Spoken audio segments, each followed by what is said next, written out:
नमस्कार, मैं हूं ओम द्विवेदी। स्वागत करता हूं आपका स्टडी आईक्यू के इस प्लेटफॉर्म पे। और आज मैं आपके साथ उत्तर प्रदेश की जो दैनिक खबरें हैं उन पर चर्चा करूंगा। देख लेते हैं पहली खबर क्या है। पहली खबर है हमारी, UP will take a big leap on the field of in the field of power generation. ठीक है, पावर जनरेशन के फील्ड में एक बड़ा छलांग लगाई है उत्तर प्रदेश ने। क्या है बड़ी छलांग, उसको देख लेते हैं। देखिए, अगर हम बात करते हैं कि डिमांड, इलेक्ट्रिसिटी की डिमांड को, तो इलेक्ट्रिसिटी की डिमांड क्या है, वहां पर बहुत ज्यादा हो रही है। कहां पर? उत्तर प्रदेश में। क्यों? क्योंकि पॉपुलेशन भी बहुत ज्यादा है। ठीक है, तो इलेक्ट्रिसिटी की डिमांड जाहिर सी बात है कि ज़्यादा होगी ही होगी। और उसमें अगर नए प्रोजेक्ट्स की बात करें तो 2640 मेगावाट की पावर है जो वो दिसंबर 2023 तक उत्तर प्रदेश के पास आ जाएगी। ठीक है, तो उसकी व्यवस्था उत्तर प्रदेश ने अलग अलग प्रोजेक्ट्स के माध्यम से कर ली है। तो ये डेटा आपको याद रखना है, 2640 मेगावाट तक हम पहुंच चुके हैं। यहाँ पर 3 है जिनको आप देख सकते हैं कि एक आपका ओबरा थर्मल पावर प्लांट। ठीक है, ओबरा थर्मल पावर प्लांट से 660 मेगावाट। सोनभद्र वाले से, सोनभद्र डिस्ट्रिक्ट में है, जो कि आपका ओबरा कहाँ है? सोनभद्र में। तो डायरेक्ट क्वेश्चन बनता है यहाँ से। और कितना? 660 मेगावाट।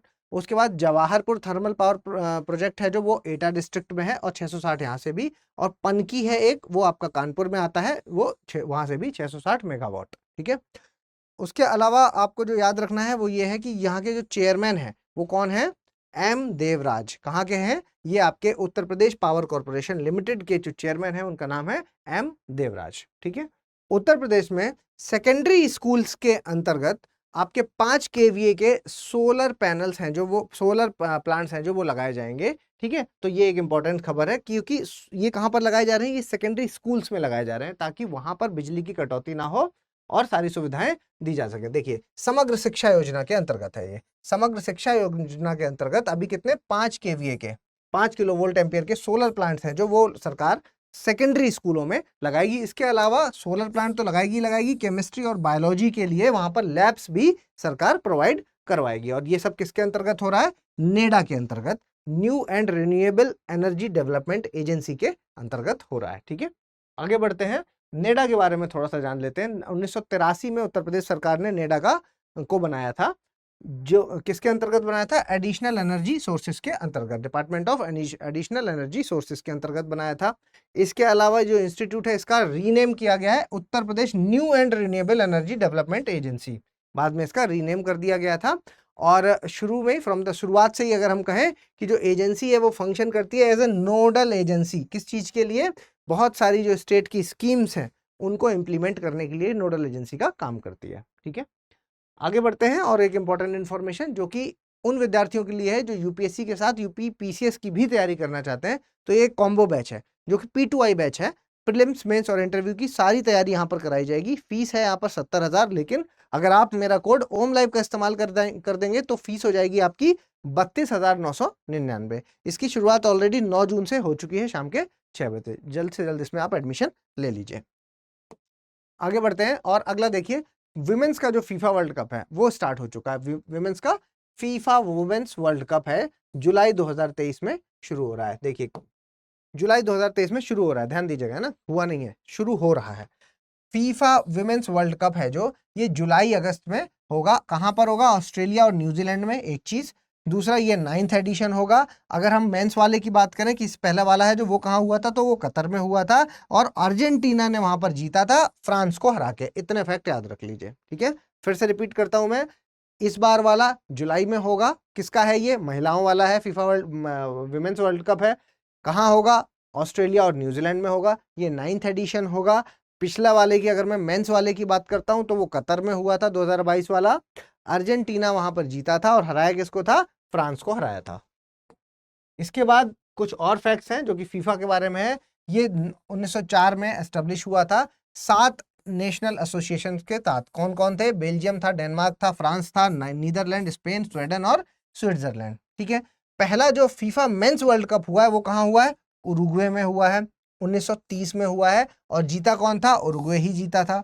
इसके अलावा अभी जो इटली के ज्ञानी इन्फेंटिनो हैं, ये फीफा के प्रेसिडेंट हैं। और फीफा का अगर हेडक्वार्टर की बात करूं तो वो कहाँ है? ज्यूरिच, स्विट्जरलैंड के अंतर्गत है। 2026 की अगर हम बात करते हैं तो फीफा का जो मेंस वर्ल्ड कप है, हर 4-4 साल में होता है ना, तो 22 में हुआ था, अब 26 में होगा। ठीक है, तो मेंस वाला है जो, वो कहाँ पर होगा? वो कनाडा और मेक्सिको में होगा। इतने फैक्ट आपको फीफा के बारे में पता होने चाहिए। ठीक है, आगे बढ़ते हैं।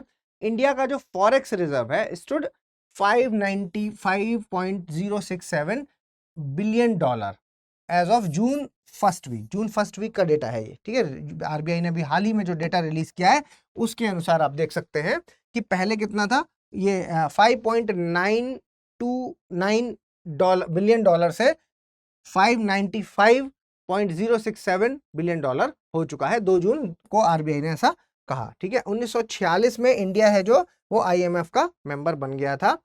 तब से आरबीआई है जो वो रिस्पॉन्सिबिलिटी ले रहा है इसके मेंटेनेंस की, कि मतलब जो आईएमएफ में हमें जमा करना पड़ता है पैसा, उसका पूरा मेंटेनेंस, उसकी पूरी रिस्पॉन्सिबिलिटी आईएमएफ की, वो आरबीआई की होती है, ठीक है। आईएमएफ में जो पैसा हम जमा करते हैं, और आईएमएफ इंटरनेशनल मॉनेटरी फंड, अंतर्राष्ट्रीय मुद्रा कोष है जो, इसकी जिम्मेदारी भी होती है, और आप कह सकते हैं बहुत सपोर्टिंग होता है। किस फॉर्म में सपोर्टिंग होगा तो ये देख लीजिए आप।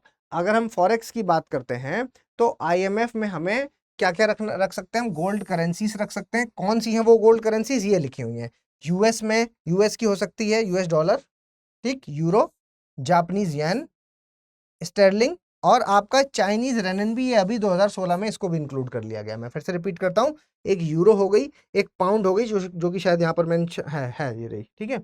यूरो हो गई, पाउंड हो गई, येन हो गई, स्टर्लिंग हो गई, और आपकी रेननबी है जो वो भी यहाँ पर अभी इंक्लूड कर दी गई है। तो ये आपको याद रखना है कि ये फॉरेन करेंसीज। इसके अलावा गोल्ड है जो वो, इसके अलावा एसडीआर, और एक आपका डिपॉजिट विद आईएमएफ। क्या है ये एसडीआर और क्या है ये डिपॉजिट विद आईएमएफ? देखिए, डिपॉजिट विद आईएमएफ तो ये है कि जब आप इसके मेंबर बनते हैं तो आपको एक अमाउंट है जो वो डिपॉजिट करना पड़ता है, ठीक है। तो उसका भी आप इस्तेमाल, वो अमाउंट है तो आप ही का ना, कि जब बहुत आपात स्थिति आ जाती है तो वो भी आईएमएफ आपको अलाउ करता है कि वो आप इस्तेमाल कर सकते हैं। इसके अलावा एसडीआर का मतलब हुआ स्पेशल ड्रॉइंग राइट्स। तो आप जब आईएमएफ के मेंबर बन जाते हैं तो आपके पास भी कुछ पैसा निकालने के राइट्स होते हैं, अधिकार होते हैं, ठीक है। वो आप जितना आप कंट्रीब्यूट करते हैं उसके आधार पर वो रेशियो तय हो जाता है, ठीक है। तो उस आधार पे जब आपके जो आपका देश है उसमें अगर दिक्कत आ रही है, बहुत ज़्यादा पैसे की ज़रूरत है, तो आईएमएफ से आप ये पैसा उधार ले सकते हैं, ठीक है। एसडीआर के फॉर्म में इस पैसे को निकाल सकते हैं, ठीक है। तो यही एसडीआर के बारे में जो मैंने आपको अभी बताया। कुछ क्वेश्चंस देख लेते हैं, और क्वेश्चन है पहला हमारा कि इनमें से आपको सही वाला बताना है। थर्मल पावर प्लांट कन्वर्ट करता है हीट एनर्जी को इलेक्ट्रिकल एनर्जी में। दूसरा देख लीजिए, अंपरा पावर प्लांट है जो वो अंपरा नहीं, अनपरा होगा यहाँ पर, ANPARA, ठीक है। अनपरा है जो, ये आपका सोनभद्र डिस्ट्रिक्ट में है। उसके अलावा more than 70% of India's electricity है जो वो थर्मल पावर प्लांट से जनरेट की जाती है। तो बताइए इनमें से कौन सा स्टेटमेंट है जो वो सही है, कमेंट बॉक्स में बताइए। इसके अलावा दूसरा देख लेते हैं, और इसमें आपको गलत वाला बताना है, ठीक है। सोलर एनर्जी एक कन्वेंशनल सोर्स ऑफ एनर्जी का एग्जाम्पल है। प्लांट कन्वर्ट करते हैं सोलर एनर्जी को केमिकल एनर्जी में, कैसे? फोटोसिंथेसिस के थ्रू। सोलर सेल वर्क करते हैं on the principle of photovoltaic effect. बताना है आपको कौन सा गलत है, ठीक है। जल्दी बताइए कमेंट बॉक्स में। इसके अलावा फीफा विमेंस वर्ल्ड कप है जो वो किस शहर में, किस कंट्री में होने वाला है जुलाई 2023 में? ऑस्ट्रेलिया, न्यूजीलैंड, कतर, या बोथ ए एंड बी? बताइए कहां पर होने वाला है। अगला देखिए, which of the following group of items is included in India's foreign reserve, ठीक है, फॉरेन एक्सचेंज रिजर्व। देखिए, foreign exchange asset, special drawing rights SDR, loan from the foreign countries. इसके अलावा foreign currency asset, gold holding of RBI and SDRs. तीसरा, foreign currency asset, loan from the world bank और SDR. चौथा, foreign currency asset, gold holding of the RBI and loans from the world bank. बताएं कौन सा इनमें से सही है, बताइए, ठीक है। तो मेरे ख्याल से ये इन्फॉर्मेशन आपको पसंद आई होगी, तो प्लीज़ लाइक, शेयर और सब्सक्राइब कर दीजिए।